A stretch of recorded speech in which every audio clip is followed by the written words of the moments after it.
My first break was ghosting for a number of composers who, this was back a while, who were doing television shows and had taken on a good deal more work than they could actually physically handle. It's kind of a common practice.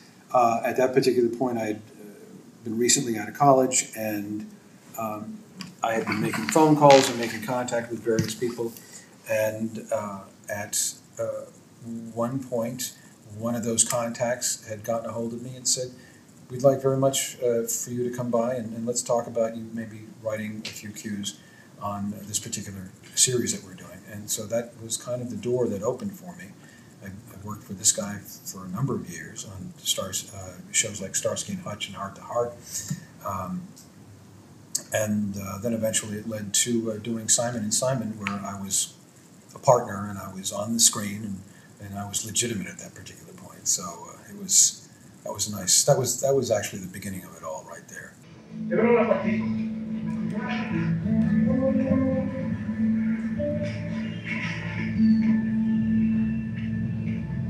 Depending on what mood I'm in or what the scene is, I might reach over and pick up a water phone or the Appalachian dulcimer or something and play a phrase or play a note or do something and fit that into the score in Cubase. And again, same as all possible, Logic and Pro Tools and Performer, all of them.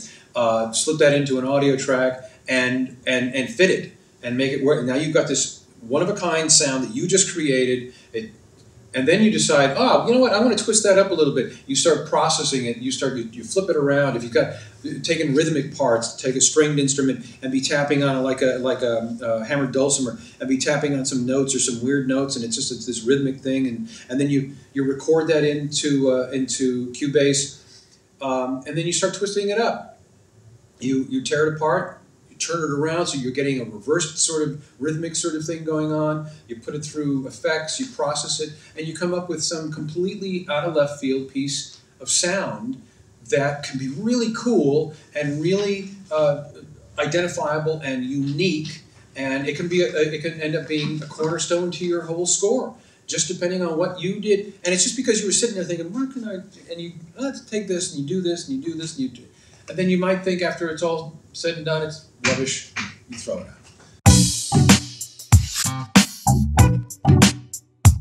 I don't know that any particular score was any more difficult. There are scores that are more difficult than others, but nothing that I would pinpoint like that.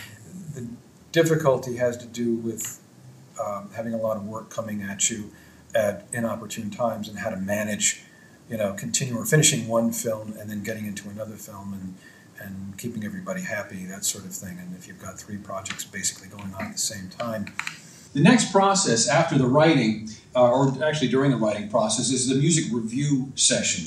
I'll have done a lot of writing, mocked all the cues up that I'm going to show my director. The director will come to the studio, and there's different ways of doing this, but generally speaking, having them come to my studio to listen to what I've written is the best, because I know what they're hearing when they're listening to it, and I know it's going to sound great. I know it's going to sound just the way I want it to sound.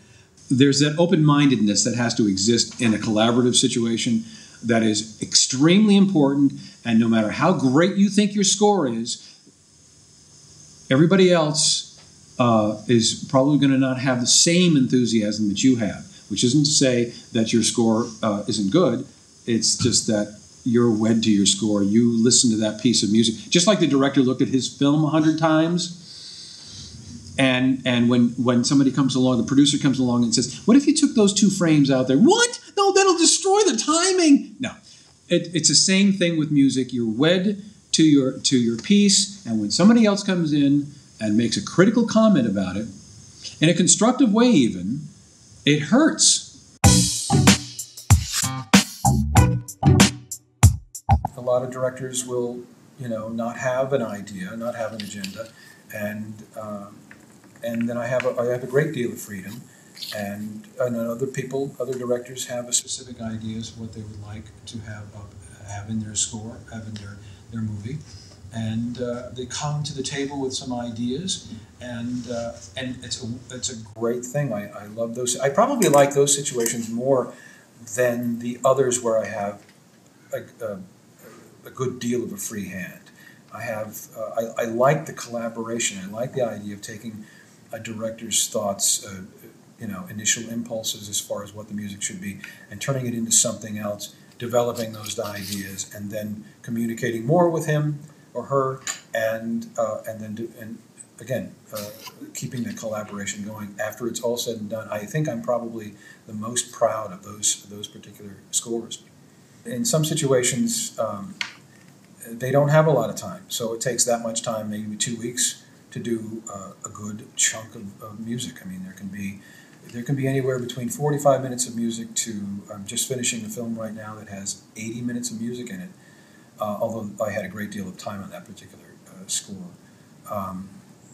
Interesting thing about television is that the schedule is pretty defined the moment you get into the project. You get in knowing what the schedule is. Feature films can kind of float around a little bit and change. So you get the comments like that, and other comments like, "What if you took the brass out?" Well, okay, that'll leave a big hole right in the middle. Let's mute it and see what happens, And then they go, "Oh, that's silly." So you put it back in.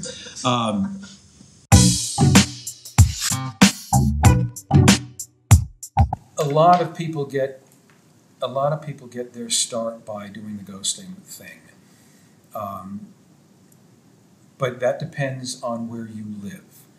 If you live in Los Angeles, that's really the heart of the film world, and that's where many composers live, and that's where a lot of composers that are overworked and need help live, and those are the people that need to be approached by you as a fledgling composer.